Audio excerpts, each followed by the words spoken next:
Please like my channel and subscribe and hit that subscribe button and hit that bell. Good morning, good evening, good afternoon. This is Phoenix 198720 here to bring you my latest episode and my Let's Talk About series. And today we're going to talk about the Nintendo Switch Online apps versus I'm going to compare them to the PlayStation apps. And I'm saying apps for a reason because there's a reason behind this. So we all know the Nintendo Online app has been out for a while and they just added an expansion to it. And they increased the price. So it's very feasible on why they increased the price because they are providing more games. As people notice that they're complaining because the memberships are too high. I'm going to be the guy that disagree, but I got a different type of membership because I have the family membership. So I pay $100 Canadian a year. That's not that much. I have in my house 5 different Nintendo Switches. So that works out to be $20 a month or $20 a year for each Switch. And it breaks down to $1.60 Canadian a month. Pretty damn cheap for me. And that's per Switch. Now, with all this stuff said and done, people are complaining, okay, the games are old. Well, of course they're old. They're back catalogs. Of course they're going to be old. And they're wishing that the GameCube app would come out and Game Boys and whatnot would come out on it. Eventually they will be. You can see this in probably the future. And I don't think there's going to be a price hike. If not, they're going to make it a little tiny bit price hike. And some of them has to do with licensing fees. That's why the price hike took a big jump this time. Because the rumor is they had to get pay a lot of licensing fee to Sega just to do the Sega app. Now, saying that, what a lot of people don't understand, and I'm going to compare this right now to the PlayStation Now. The PlayStation Now, great app. You don't need anything else online for it. You don't need a PlayStation Plus membership or nothing like that. But with the PlayStation Now, games rotate on and rotate off just like, for example, Netflix. Now for the Nintendo's part of it, the NES, the Super NES, N64, they don't rotate off of it. They stay and they stay there and you can play them whenever. There's no rotating off it. So people gotta understand and see that as well. That there's just no rotating off at Nintendo. PlayStation Now, they do. And they do it on purpose because if you really enjoy that game and you haven't finished that game, well, you're going to either buy it physically or digitally. And that's where you get an issue because to use the PlayStation Store online, you need a PlayStation Plus membership. You just can't just go to the store to download it. You need to sign into your PlayStation Network, go on there, and purchase the game and download it to your hard drive. Nintendo, I don't need to do anything else. If I want to buy a game, I can go to the eShop. I don't need to purchase anything else. eShop is free for all users. You just pay for your content. The Nintendo Switch Online, you pay for the membership. Games stay there. No rotating out. Which is a big difference. Yes, Nintendo's got a couple more bugs to work out of their online description. Like, for example, a lot of people are finding that the games lag and whatnot. Now, the lag can easily be explained by depending on the type of internet connection they have. With Wi-Fi, you're going to find that you're going to have more lag because Wi-Fi is known to dip versus when you're plugged in straight with Ethernet cord to your system. There's no dip unless the internet itself dips. So if the internet itself dips, there's nothing you can do. You're going to get that lag. Now, since the get-go, I got my Switch in 2017. It's been plugged in hardwire. And a lot of these issues that I find that I read online is a Wi-Fi issue. It's not an internet issue. It's a Wi-Fi issue because guaranteed 9 out of 10 of you have almost everything on Wi-Fi. And any tech will tell you you should have your consoles and everything that can be hardwired to the internet. It helps your internet connections. It doesn't lag. There's no drop unless the disturbance itself drops, and that's a whole but that's a whole different ball game together.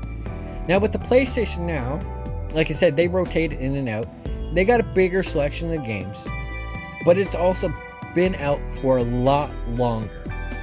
Yes, Nintendo could have dumped 100 games on us, and that would have been great, awesome, sweet. But Nintendo likes to add stuff in slowly. They come down to licensing on what they can put on and put off.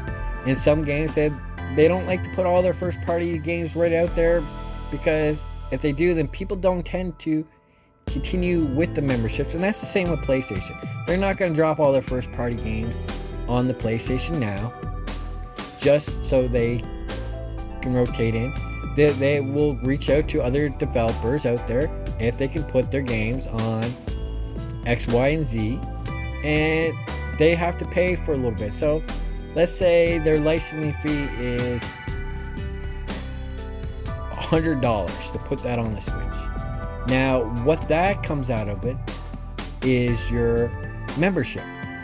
But if there's 100 members and Nintendo's only paying for $100 for licensing fee, that's $1 from each member. So the licensing fee can be a little sticky at first, and it depends on how popular the game is. If your sample, let's say Nintendo wanted to put on a very popular game. What's a popular game from the N64? GoldenEye. I'm going to use GoldenEye, 007 GoldenEye for the N64. Well, they'd have to reach an agreement with MGM, because MGM owns the rights to that game. Not Rare, not Activision, MGM. So MGM say, yeah, you can use the game, but we want $600 for the licensing fee. Nintendo goes, yeah, okay, we'll pay that. We'll make our money back within a year, probably within a couple months, 6 months, depending on how many members join up. And they're gonna take, and say, at the start of this, Nintendo has 1 million members right off the bat, and then 8 months down the road, they put it in the game for this. Well, your licensing fee is not going to be from the original point, or players are not going to be paying this from the original point they played. It's when they renew, you'll see Nintendo make their money back off the renewals. So if you go from 1 million members, let's say people just didn't like the service at all, and now they only have 500,000 members.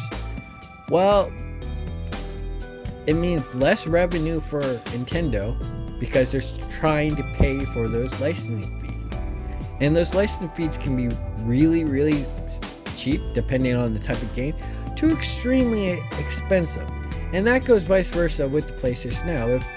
If the PlayStation Now said, you know what, we're going to bring GoldenEye from the N64 onto the PlayStation Now, well, they have to do the same steps. They have to reach out to MGM and ask permission. If MGM says, sure, but this is your license fee, well, PlayStation has to do exactly the same thing. And they're not going to take it off people that paid their membership before that came out. It's when new members come on, or when you extend your service renew your service for another year.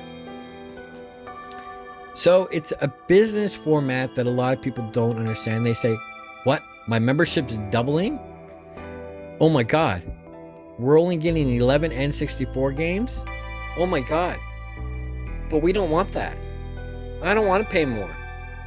Well, it's not going to be as expensive as you think it is, because you got to break it down per month. So if you're paying $65 a year, break that down per month. That's what you're paying for. Now, like I said, for PlayStation, for PlayStation, like I said, you'll get your PlayStation Now membership at $70 Canadian, and you break that down. So yes, Nintendo's a little bit cheaper by $5, but if they want to play online on PlayStation, unless it's a few games that PlayStation allows to go online on the PlayStation Now service, then you have to actually pay more. And people not seeing that, it's your PlayStation Plus membership. So that's $70 a piece. So that's $140 for those both memberships. Where Nintendo is $65 for those both of the service. Now Nintendo still has some kinks to work out. Online feature, online chats, they got to make a huge improvement there, and it's coming. I think all this stuff that they're doing on the Nintendo Switch right now is all beta for them. They're laying the groundwork, so when the Switch 2.0 comes out in 2023, 2024, they can iron every kink out of it. They've already added Bluetooth to their consoles, so you have a Bluetooth headset for listening purpose only. But like I stated in my other videos, all they got to do is patch and the microphone will be on. Where in PlayStation already got that, but the PlayStation online services has been out a lot longer than Nintendo's online service has been. We talking 3 years? No. When did it get released for Nintendo? 2018 it got released. Versus PlayStation services that started on the PS3, and I believe it was 2010. Don't quote me on the actual date, but they've been out. And at one point, PlayStation actually had to increase the membership fees because it wasn't feasible for them anymore, especially on the PlayStation Now. I believe it went from $50 Canadian for the PlayStation Now to $70. That's a $20 jump. And that's because they realized, shit, we can't keep all those games on there. If not, we're gonna lose out. So what we're gonna do is rotate games in and out. Some games get rotated in and out every 3 months. Some games get rotated out every 6 months. And some games get rotated out every 12 months. It depends on how popular the game is. If the game is not doing that well on their service and they don't see a high traffic of users using that game, that's going to be when they rotate the games out a lot quicker. Or when PlayStation does I'm going to put on a really good PlayStation exclusive game, but I'm going to take that one off in 3 months, because if people really enjoy it, they're going to go online and purchase it. Well, if they don't have a PlayStation Plus membership, they have to pay for the PlayStation Plus membership if they want to download digital. If they want to get the physical copy, well, they got to head to the store, and hopefully the game that they're playing is in stock. If not, you're going to have to find an alternate route on getting those games. So they are two different services overall, and it's like comparing apples with oranges. You're gonna get two different results until every service is par with each other, and that includes PlayStation with Xbox. They're the same, apples and oranges. Xbox says, you know what, day one release games, they're gonna be on our PlayStation or Xbox gold membership or live. Don't quote me on what one is what on day one. But they're going to rotate out of there a lot sooner than people think they're going to be on. They're not going to be on there forever because their catalog's going to get big, and they're going to start losing money on digital buying. In digital buying, if you put, let's say, what's a PlayStation game that's coming out? Let's say I'm going to throw in Halo there. Day one, or not PlayStation game, Xbox game. Sorry, guys. Day one, Halo comes out, but it's going to be on the Xbox service there, Xbox Gold or at Live, whatever it is. Don't quote me. I already had a membership. I paid my $70 Canadian for the year. I'm pretty much playing the new Halo game for free. But so Xbox realized, well, we'll let them play it for free. It's just like a long demo. But we're going to remove that game after 14 weeks. We're going to put it up there for 14 weeks. And these are just examples. So if somebody gets really into it, well, then it gets rotated off of it. They can't play it anymore. So they have no other option but to purchase the game. Where Nintendo, when Nintendo throws those games on there, they're on there until the service is canceled, because Nintendo is not rotating games off. They're only adding to their online library, which is a separate service from the eShop, but still under pretty much one platform. Where the other competitors, if you want to go to the extra step, you have to pay for multiple services. You just can't go online and play or buy. You need a membership to do that as well. Now, another thing that Nintendo is doing with their games they're throwing on their Switch, or on the Switch from the retro style, is they are reworking things a bit. Some of them is a tad bit of upscale so that the pixels look more smoother. In some games like Mario Go-Kart 64 had 4-player couch co-op, now offers 4-player online. Wasn't available, so they're adding stuff to these games that weren't originally there, which is very, very interesting, because it gives you more service. Yeah, you don't have no chat feature in that as well, and I think they're working on preparing a good, safe environment for their chat features, because as you know, Nintendo wants as many people buying their system and using their services, but keeping it as family friendly as possible, because they don't want people to be reporting people because of swearing or put downs and this and that. They don't want that on their service, so they're trying to figure out multiple ways so they can add that feature and not offend people when other people are playing, because you know you're going to have that rage gamer out there who, when he loses the game, goes batshit crazy, and Johnny down the street is now crying because this kid online made threats or whatnot to him. Nintendo doesn't want that. They don't want Johnny down the street crying. They want Johnny down the street happy, playing online with friends or randoms around the world and enjoying the game. They don't want the put downs, like I said, and all that stuff. They want to keep this as fun as a service as it was back when those consoles were released. And back then, you never had that rage. Well, you might have that rage quit, but there wasn't argument. There wasn't name calling and that stuff. You were playing with your friends, and they want to give you that same experience.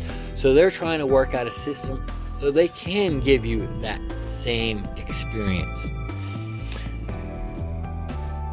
which is what they want. And they're trying to do that with their online. So yes, their game rollout is a lot slower than the PlayStation or Xbox, but they're rolled on and they don't roll off. Because if they were rolling off, you would have seen that with the NES app or the Super NES app. But they haven't removed any games off those apps at all.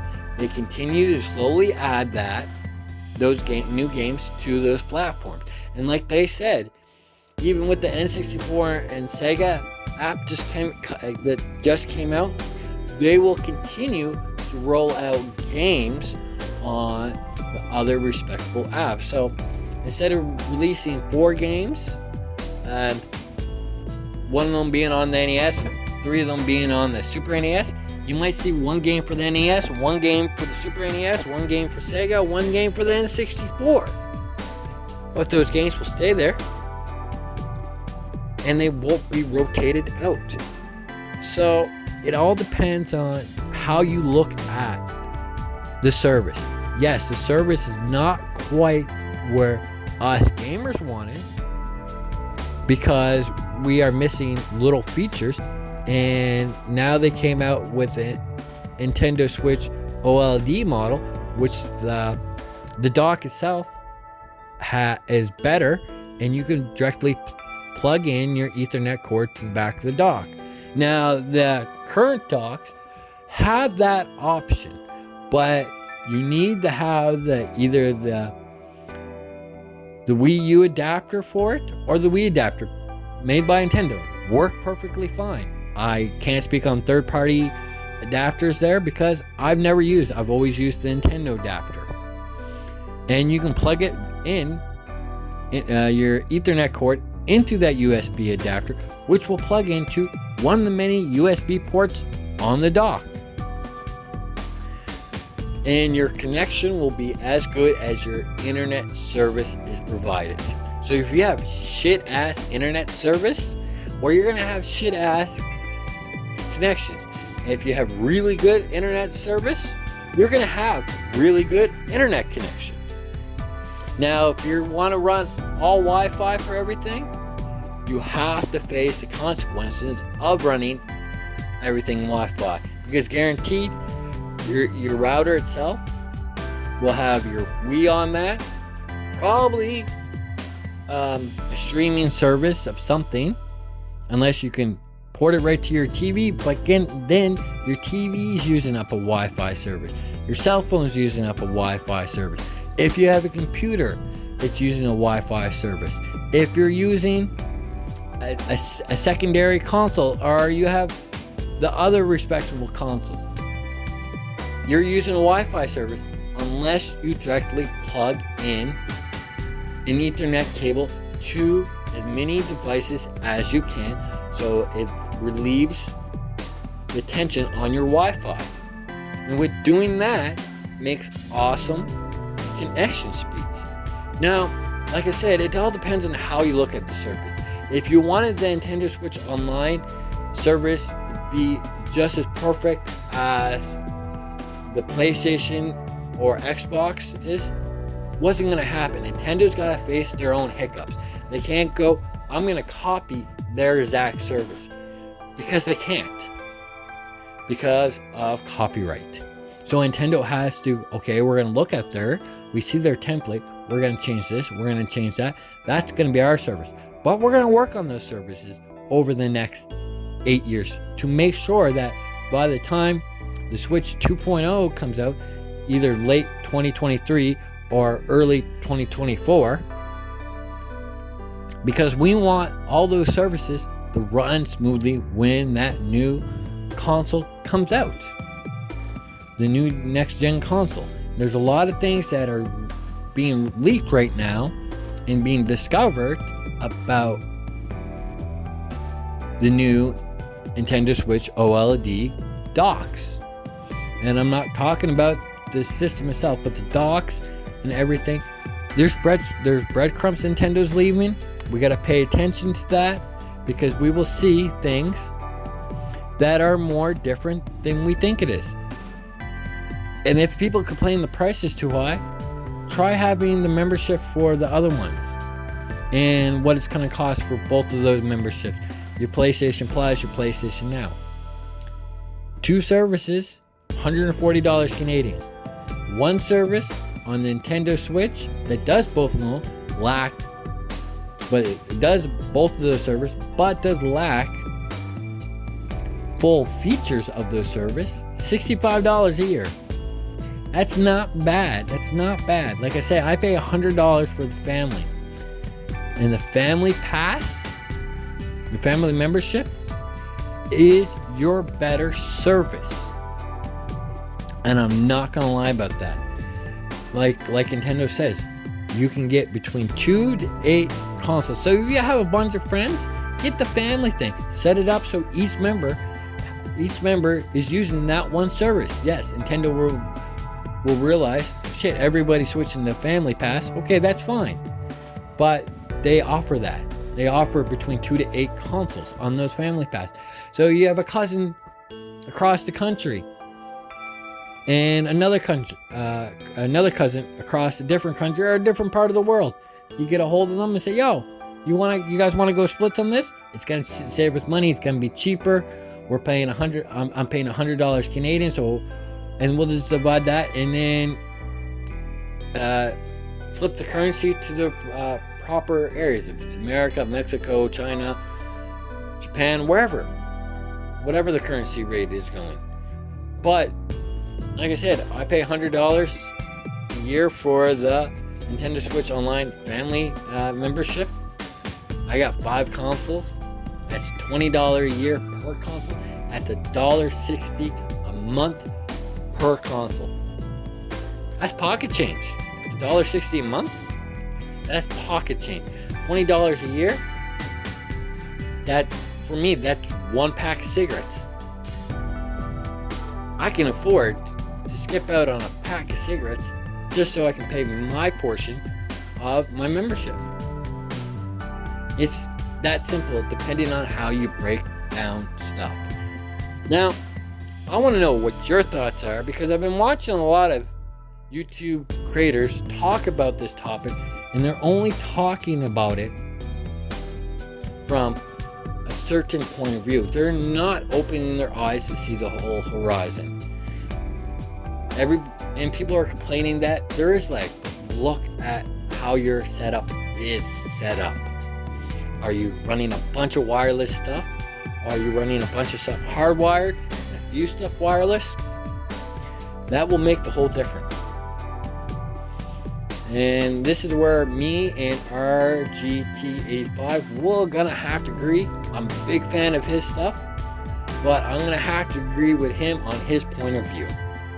Until further below, I would like to hear your comments on what you think Nintendo should be doing with their online apps, and should Nintendo be rotating games in and out, or would you just simply prefer to like it if they just add games to it? Because if they add games to it, your membership will pay for itself because of how great the catalog will be and could be. Now, Nintendo does games for a very range of people, so not each month or each time they drop a new game will have a game for you. It may have a game for Johnny down the street. So leave those comments below, guys. Until further ado, this is Phoenix 198720 saying I hope you guys have a good morning, a good evening, a good afternoon. Peace.